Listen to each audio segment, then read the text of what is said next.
नमस्कार। प्रादेशिक समाचार के साथ मैं पूनम किरकिट्टा। पहले मुख्य समाचार। लोकसभा में दंड प्रक्रिया पहचान विधेयक 2022 पारित। गृह मंत्री ने कहा यह विधेयक कैदी पहचान अधिनियम 1920 की जगह लेगा। मुख्यमंत्री हेमंत सोरेन ने कहा है कि राज्य के सभी सरना स्थलों का जीर्णोद्धार किया जाएगा। प्रतिबंधित नक्सली संगठन भाकपा माओवादी के झारखंड सहित 4 राज्यों में आज बंद के मद्देनजर पुलिस हाई अलर्ट पर। और FIH महिला जूनियर विश्व कप में आज भारतीय महिला हॉकी टीम का मुकाबला मलेशिया से होगा। और अब समाचार विस्तार से। लोकसभा में दंड प्रक्रिया पहचान विधेयक 2022 पारित हो गया है।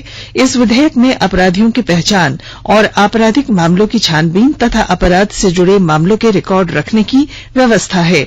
गृह मंत्री अमित शाह ने विधेयक पेश करते हुए कहा कि यह विधेयक 1920 के कैदी पहचान अधिनियम की जगह लेगा और इससे सबूत एकत्र करने और छानबीन के काम में काफी मदद मिलेगी। इसके साथ साथ हमने ये सारे प्रयासों को एक दूसरे के साथ जोड़ने के लिए हमने एक system inter operable criminal justice system ICJS भी लाए और उसके माध्यम से सारे इनिशिएटिव को एक साथ जोड़ दिया जाएगा। और ICJS में artificial intelligence, blockchain, analytical tool, fingerprint system और पुलिस स्टेशन तक ये सारी सिस्टम का उपयोग होकर एनालिसिस होकर हर थाने में कौन सा अपराध ज्यादा है, हर थाने के अफसर की किस अपराध की नाबूदी में दक्षता होनी चाहिए, इसकी ट्रेनिंग किस प्रकार से होनी चाहिए, हर जिले में किस प्रकार के अपराधों को रोकने की व्यवस्था करने की जरूरत है, ये सारा यहाँ से राज्यों को मान्य बजट जाने वाला है। मुख्यमंत्री हेमंत सोरेन ने कहा है कि राज्य के सभी सरना स्थलों का जीर्णोद्धार किया जाएगा और हमें अपनी परंपरा और संस्कृति को सहेजने में योगदान देना है। साथ ही अपनी सांस्कृतिक व्यवस्था को भी मजबूत बनाना होगा। मुख्यमंत्री हेमंत सोरेन ने सरहुल पूजा के अवसर पर रांची के सिरमटोली में आयोजित कार्यक्रम के दौरान कहा कि हमारी विचारधारा हम लोगों को खूबसूरत और सौहार्दपूर्ण जीवन जीने का संदेश देती है। अपनी परंपरा और संस्कृति को अक्षुण्ण बनाए रखने का हमें प्रयास करना होगा। झारखंड में 2 साल बाद धूमधाम के साथ सरहुल की शोभा यात्रा निकाली गई। आदिवासी समुदाय का सबसे बड़ा प्राकृतिक पर्व और झारखंड का राजकीय पर्व सरहुल सोमवार को धूमधाम से मनाया गया। झारखंड के जनजातीय समुदाय सरहुल को लेकर काफी उत्साह में दिखे। 2 साल बाद राजधानी के विभिन्न सरना स्थलों से हजारों की संख्या में आकर्षक शोभा यात्रा निकाली गई। जगह जगह शोभा यात्रा का स्वागत किया गया। इधर सरहुल शोभा यात्रा से पहले झारखंड के मुख्यमंत्री आदिवासी हॉस्टल पहुंचे। मुख्यमंत्री हेमंत सोरेन सिरमटोली स्थित आयोजन स्थल पर भी पहुंचे। वहां पारंपरिक रीति रिवाज से सरहुल की उन्होंने पूजा पाठ की। मुख्यमंत्री ने मांदर बजाया और लोगों के साथ थिरके। देश में अब तक 184 करोड़ 85 लाख से अधिक कोविड रोधी टीके लगाए जा चुके हैं। स्वास्थ्य मंत्रालय ने बताया है कि कल 14 लाख से अधिक टीके लगाए गए। 12 से 14 वर्ष आयु वर्ग के बच्चों को अब तक 1 करोड़ 91 लाख टीके लगाए गए हैं। 15 से 18 वर्ष आयु वर्ग में 5 करोड़ 73 लाख से अधिक टीके पहली डोज के रूप में और 3 करोड़ 86 लाख से अधिक दूसरी डोज के रूप में लगाए गए हैं। स्वास्थ्य मंत्रालय ने जानकारी दी है कि पात्र श्रेणी के लोगों को अब तक 2 करोड़ 36 लाख से अधिक एहतियाती टीके लगाए जा चुके हैं। अमृत महोत्सव के तहत आकाशवाणी के साप्ताहिक क्विज में आइए आप भी शामिल हों। आजादी के 75 वर्षों का पर्व अमृत महोत्सव प्रत्येक बुधवार शाम 7 बजे प्रसारित होने वाले प्रादेशिक समाचार के दौरान पूछे गए प्रश्न का सही उत्तर देने वाले एक प्रतिभागी इनाम का हकदार होगा। इसके लिए सुनते रहें आकाशवाणी रांची का प्रसारण।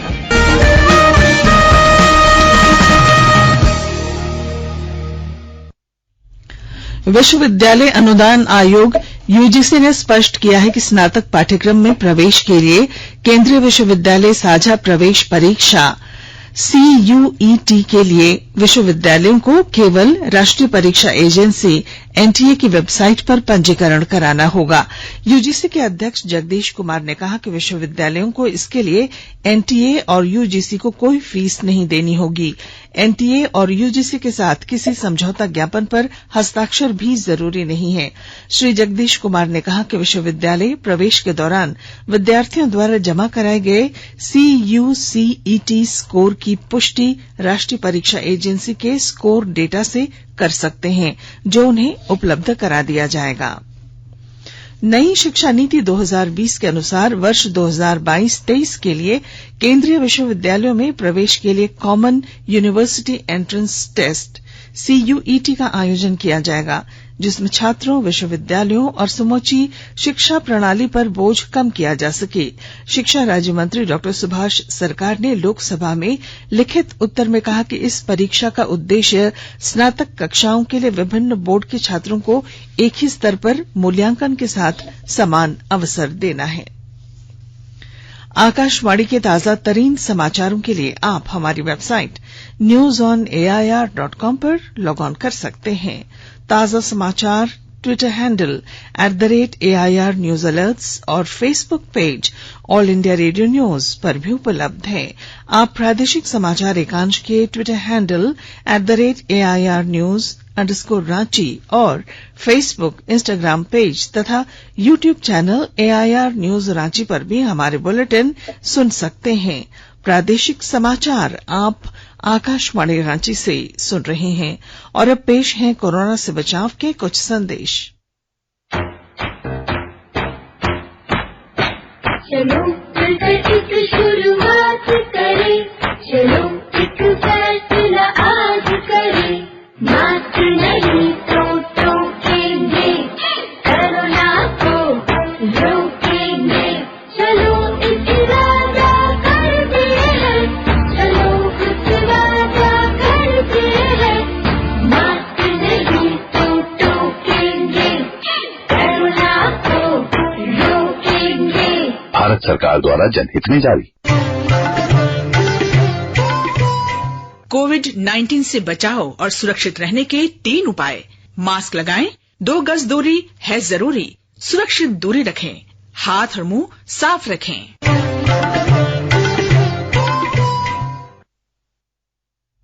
प्रादेशिक समाचार में आपका फिर स्वागत है। प्रतिबंधित नक्सली संगठन भाकपा माओवादी के नक्सलियों ने आज झारखंड सहित बिहार, पश्चिम बंगाल और असम में बंद का ऐलान किया है। भाकपा माओवादी केंद्रीय कमेटी और पूर्वी रीजनल ब्यूरो के सदस्य अरुण कुमार भट्टाचार्य उर्फ कबीर उर्फ कंचन की गिरफ्तारी के विरोध में नक्सलियों ने ये बंद बुलाया है। झारखंड पुलिस मुख्यालय की ओर से नक्सल प्रभावित जिलों के पुलिस अधीक्षकों को विशेष सतर्कता बरतने की हिदायत दी गई है। आशंका जताई गई है कि नक्सली बंद के दौरान नक्सली पुलिस बलों पर हमले की साजिश को अंजाम दे सकते हैं। ऐसे में उन्हें अलर्ट रहने को कहा गया है। आईजी अभियान एवी होमकर ने बताया कि बंद को लेकर सभी पुलिस अधीक्षकों को विशेष सतर्कता बरतने को कहा गया है। झारखंड के रांची रेल मंडल के हटिया स्टेशन से 11 से 15 अप्रैल तक ट्रेनों का परिचालन नहीं होगा। इस संबंध में डिवीजन ने कल ग्रीन नोटिस जारी किया। 5 दिनों तक Hatia station non interlocking NI work को लेकर पूरी तरह से ब्लॉक रहेगा। ऐसे में 11 से 15 अप्रैल तक हटिया रेलवे यार्ड में काम जारी रहेगा। हटिया बालसिरिंग हटिया के नए रूट को भी इससे जोड़ने की तैयारी है। इस कार्य के दौरान 15 किलोमीटर तक का रेलवे एरिया ध्वस्त रहेगा और हटिया से खुलने वाली 8 ट्रेनें रांची से ही खुलेंगी। हटिया झरसुगुड़ा हटिया मेमू एक्सप्रेस और हटिया टाटा हटिया एक्सप्रेस का परिचालन 11 से 15 अप्रैल तक नहीं होगा। वहीं टाटा हटिया प्रयागराज स्पेशल ट्रेन 5 दिन नामकुम स्टेशन से खुलेगी। हटिया पटना एक्सप्रेस 10 अप्रैल और 13 अप्रैल को रांची जंक्शन से रवाना होगी। मौर्य एक्सप्रेस और क्रिया योगा एक्सप्रेस 10 से 14 अप्रैल तक रांची जंक्शन से खुलेगी। इसके अलावा Hatia Jharsuguda Hatia MEMU express Hatia Tata Hatia express 5 दिन रद्द रहेगी।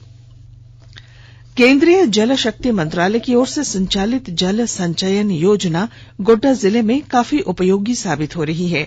पेश है हमारे संवाददाता की एक रिपोर्ट।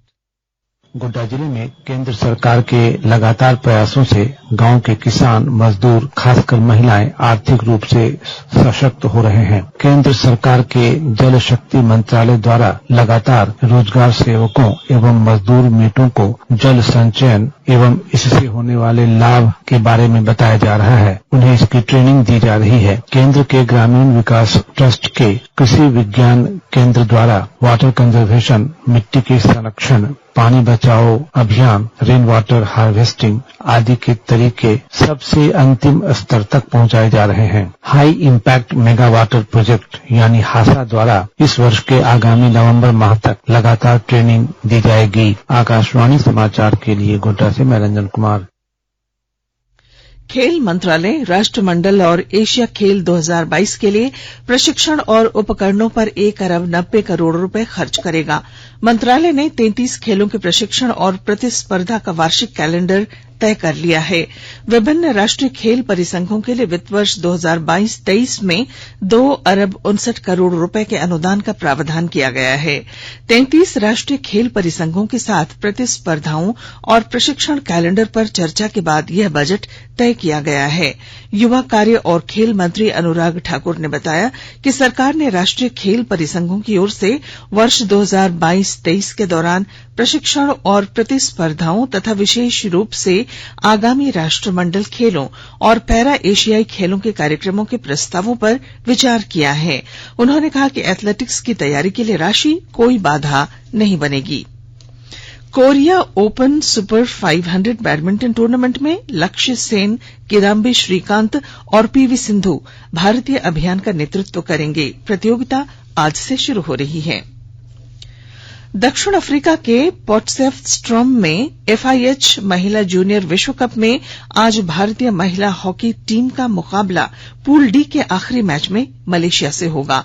इससे पहले भारत ने जर्मनी को 2-1 से हराकर दूसरी जीत हासिल की और क्वार्टर फाइनल में अपनी जगह पक्की कर ली। शनिवार को पूल डी के पहले मैच में भारत ने वेल्स को 5-1 से हराया था। भारतीय टीम पूल डी के पहले स्थान पर जबकि जर्मनी दूसरे स्थान पर है। प्रत्येक पूल से 2-2 टीमें नॉकआउट राउंड के लिए क्वालिफाई करेंगी। क्वार्टर फाइनल दौर शुक्रवार से शुरू होगा। आईपीएल में कल रात नवी मुंबई के डीवाई पाटिल स्टेडियम में लखनऊ सुपर जायंट्स ने सनराइजर्स हैदराबाद को 12 रनों से हरा दिया। लखनऊ ने पहले बल्लेबाजी करते हुए 7 विकेट पर 169 रन बनाए। कप्तान KL राहुल ने 50 गेंदों में 68, दीपक हुड्डा ने 33 गेंदों में 51 रन बनाए। वॉशिंगटन सुंदर, रोमारियो शेफर्ड और टी नटराजन ने 2-2 विकेट लिए। सनराइजर्स हैदराबाद की टीम 170 रन के जवाब में 9 विकेट पर 157 रन पर आउट हो गई। राहुल त्रिपाठी ने 30 गेंदों में 44 रन जोड़े। आवेश खान ने 4 विकेट और जैसन होडर ने 3 विकेट लिए। आईपीएल में आज मुंबई के वानखेड़े स्टेडियम में राजस्थान रॉयल्स का मुकाबला रॉयल चैलेंजर्स बेंगलुरु से होगा। और अब अखबारों की सुर्खियां। राज्य से प्रकाशित होने वाले लगभग सभी अखबारों ने 2 साल बाद धूमधाम से सरहुल की शोभा यात्रा को प्रमुखता दी है। हिन्दुस्तान की सुर्खी है, महंगाई पर विपक्ष ने ठप की संसद, हंगामा। प्रभात खबर लिखता है, राज्य में सियासी पारा चढ़ा, प्रदेश कांग्रेस के 25 नेता दिल्ली तलब। दैनिक भास्कर की सुर्खी है, महिला पुलिस 33% नहीं तो केंद्र रोकेगा फंड, झारखंड में मात्र 19%। दैनिक जागरण सीएम हेमंत सोरेन के हवाले से लिखता है, पर्यावरण बचाएं, संस्कृति बढ़ाएं। रांची एक्सप्रेस की सुर्खी है, झारखंड में 2 साल बाद धूमधाम के साथ निकली सरहुल शोभा यात्रा। अंग्रेजी अखबार द टाइम्स ऑफ इंडिया और हिंदुस्तान टाइम्स ने इमरान खान के पूर्व चीफ जस्टिस को कार्यवाहक प्रधानमंत्री मनोनीत किए जाने की खबर को पहले पन्ने पर जगह दी है। और अब अंत में मुख्य समाचार। लोकसभा में दंड प्रक्रिया पहचान विधेयक 2022 पारित। गृह मंत्री ने कहा, यह विधेयक कैदी पहचान अधिनियम 1920 की जगह लेगा। मुख्यमंत्री हेमंत सोरेन ने कहा, राज्य के सभी सरना स्थलों का जीर्णोद्धार किया जाएगा। प्रतिबंधित नक्सली संगठन भाकपा माओवादी के झारखंड सहित 4 राज्यों में आज बंद के मद्देनजर पुलिस हाई अलर्ट पर। और FIH महिला जूनियर विश्व कप में आज भारतीय महिला हॉकी टीम का मुकाबला मलेशिया से। और इसके साथ ही आकाशवाणी रांची से प्रादेशिक समाचार का ये बुलेटिन समाप्त हुआ। नमस्कार।